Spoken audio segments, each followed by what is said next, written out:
अनाथ बेटा। रूपा और शेखर सरिता विहार में रहते हैं। वो अपनी जिंदगी में बेहद खुश होते हैं।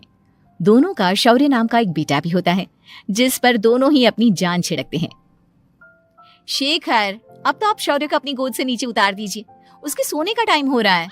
नहीं रूपा, इसे मेरे पास ही रहने दो प्लीज। मैं थोड़ी देर में इसे बिस्तर में सुला दूंगा। लेकिन कल सुबह आपकी ऑफिस में मीटिंग भी तो है ना, और इसके लिए आपको कल जल्दी भी तो निकलना होगा। जाइए, आप भी जाकर सो जाइए। क्या यार, अभी तो मेरी गोद में आया था मेरा बेटा और तुम उसे लेकर जा रही हो। बाद में कर लेना अपने बेटे से प्यार, अभी जाकर सो जाइए। रूपा शेखर से शौर्य को ले रही होती है कि तभी शौर्य रोने लगता है। शौर्य को रोता देखकर रूपा उसे फिर से शेखर को थमा देती है। आपका बेटा ना एक नंबर का नौटंकी है, बिल्कुल आप पर गया है वो। साफ बोलो ना, तुम्हें जलन होती है हम दोनों बाप बेटे का प्यार देखकर। पहले बड़ा तो होने दो तुम शौर्य को, फिर देखना वो सबसे ज्यादा मुझे ही प्यार करेगा। देखते हैं। ऐसे ही दिन बीतते चले जाते हैं और एक दिन कैंसर की बीमारी के चलते रूपा की मौत हो जाती है। अब शौर्य 3 साल का हो चुका होता है, जिसके कारण उसकी दादी शेखर पर दूसरी शादी का दबाव बनाने लगती है। शेखर, शौर्य अभी बहुत छोटा है और उसे इस समय एक माँ के प्यार की बहुत जरूरत है। माँ, मुझे दूसरी शादी नहीं करनी। क्या पता जो दूसरी औरत आएगी वो मेरे बेटे को एक माँ का प्यार दे या ना दे। तो रूपा की छोटी बहन वैशाली से ही शादी क्यों नहीं कर लेता? वो तो शौर्य को एक माँ का प्यार पूरा दे सकती है ना। मैंने कहा ना माँ, मुझे दूसरी शादी नहीं करनी, और अपनी ही पत्नी की बहन से तो हरगिज नहीं। ऊपर से अगर रूपा देख रही होगी तो वो क्या सोचेगी? अपने लिए ना सही, लेकिन तुझे शौर्य के लिए तो शादी करनी ही पड़ेगी ना बेटा। शेखर कुछ कहता उससे पहले ही अंजुमन उसे रूपा की कसम दे देती है, जिसके आगे मजबूर होकर शेखर शादी के लिए हामी भर देता है। देखो वैशाली, मैंने तुमसे शादी सिर्फ अपने बच्चे के लिए की है। मैं चाहता हूं कि तुम उसे एक माँ का भरपूर प्यार दो। शौर्य, आपके साथ साथ मेरा भी कुछ लगता है। अगर आप मुझसे शादी नहीं भी करते तब भी मेरा प्यार शौर्य के लिए कभी कम या ज्यादा नहीं होता। शादी के कुछ दिनों बाद ही शेखर की माँ की भी मौत हो जाती है।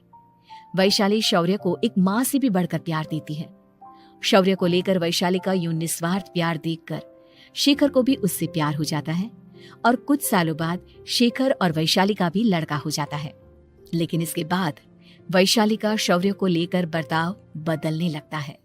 वैशाली, मैं देख रहा हूँ तुम आजकल शौर्य का जरा भी ध्यान नहीं रख रही हो। मुझे पता नहीं था कि आदित्य के होने के बाद तुम इतना बदल जाओगी। आदित्य मेरा अपना सगा खून है और शौर्य दीदी का, फिर मैं दोनों में अंतर कैसे नहीं करूं? माँ भले ही दोनों के अलग अलग है, लेकिन पिता तो एक है ना। अगर मुझे पहले पता होता कि तुम इतनी जल्दी बदल जाओगी तो मैं कभी तुमसे शादी ही नहीं करता। हाँ, तो किसने कहा था आपसे मुझसे शादी करने के लिए?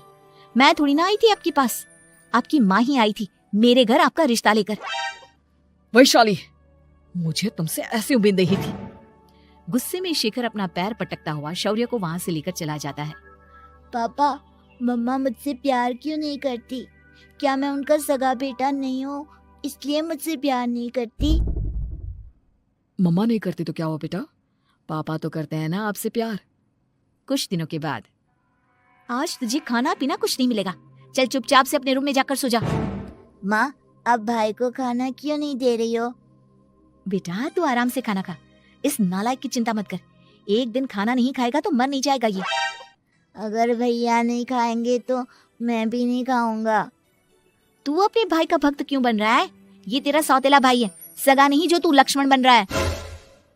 माँ, आपको इतना भी नहीं मालूम? श्री राम और लक्ष्मण सगे भाई नहीं थे। श्री राम माता कौशल्या और लक्ष्मण माता सुमित्रा की कोख से जन्मे थे। दोनों के सिर्फ पिता एक थे, लेकिन माँ अलग थी। मुझे ज्यादा ज्ञान देने की जरूरत नहीं है, ये सतयुग और त्रेता युग नहीं है, समझे? आया बड़ा भाई का चमचा। इतना कहकर वैशाली वहां से चली जाती है, जिसके कुछ टाइम बाद शेखर वहां आता है और आदित्य उसे सारी बात बताता है। मुझे माफ कर दो शौर्य, तुम्हारी माँ के जाने के बाद मुझे दूसरी शादी का फैसला करना ही नहीं चाहिए था। अगर मैं दूसरी शादी नहीं करता तो शायद आज तुम्हारी ये हालत ना होती। नहीं पापा, अगर आप शादी नहीं करते तो मुझे आदित्य जैसा छोटा भाई कभी नहीं मिलता। थैंक यू मुझे इतना अच्छा भाई देने के लिए। तुम दोनों हमेशा ऐसे ही साथ रहना, फिर कोई भी तुम दोनों का कुछ नहीं बिगाड़ पाएगा। चलो मैं तुम दोनों को आइसक्रीम खिला के लाता हूँ, बहुत भूख लग रही है ना। शिखर शौर्य और आदित्य को आइसक्रीम दिलाने लेकर जाता है।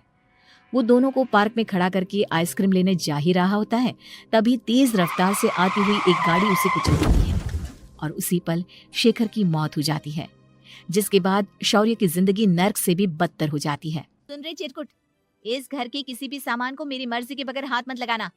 इन सब पर अब तेरा कोई हक नहीं है, समझा? ठीक है माँ, मैं आपकी इजाजत के बगैर किसी चीज को हाथ नहीं लगाऊंगा।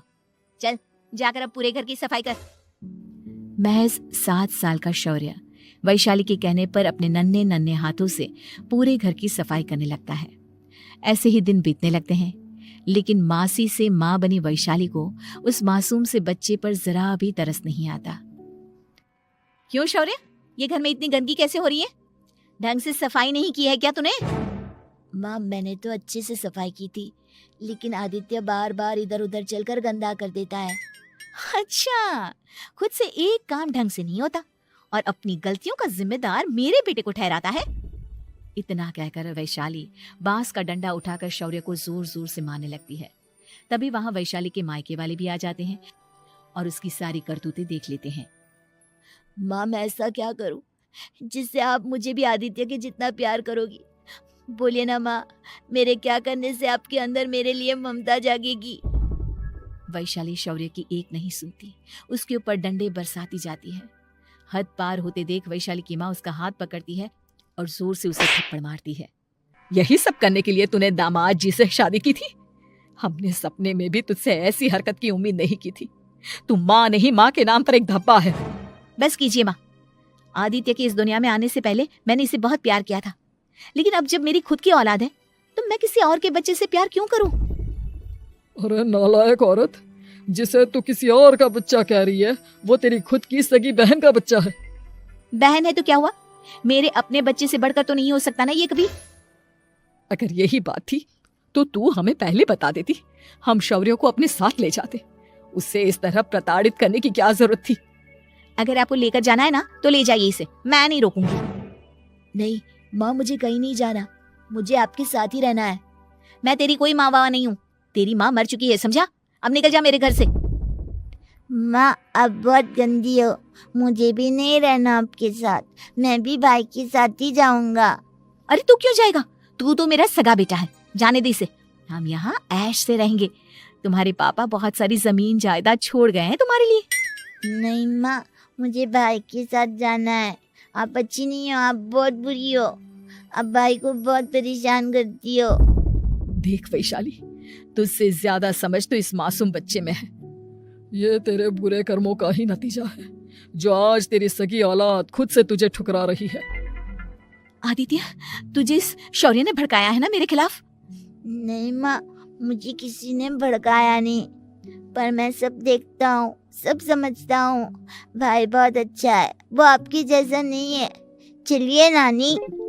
इतना कहकर वैशाली के मायके वाले आदित्य और शौर्य को अपने साथ ले जाते हैं और इस तरह वैशाली बड़े से घर में अकेली पड़ जाती है।